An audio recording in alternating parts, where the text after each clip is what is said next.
е една печка от Шкода Superb 2011 година. Webasto Thermotop V.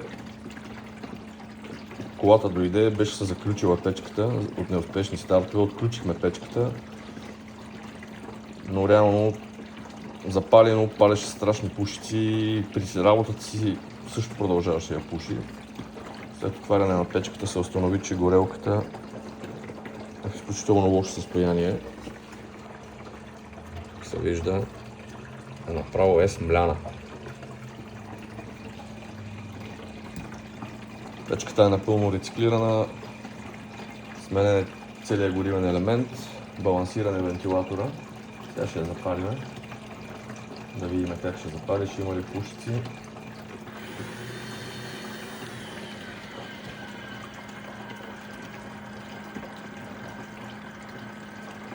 В момента нагрява.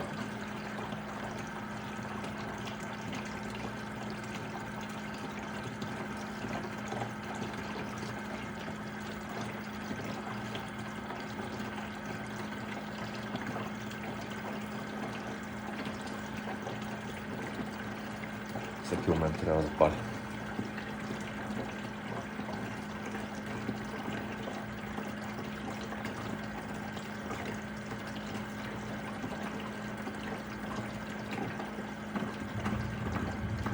Гули вече печката.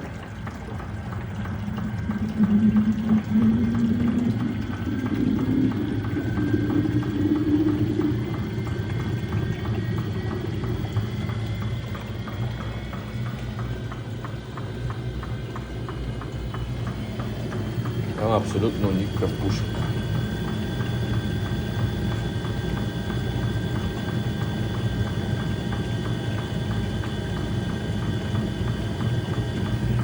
Веднага почва топли.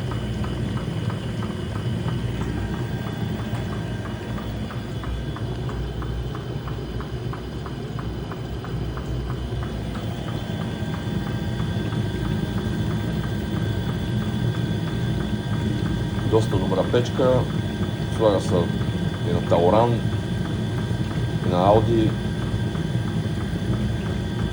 и на Кади, и на доста други коли. Само в електрониката има разлика.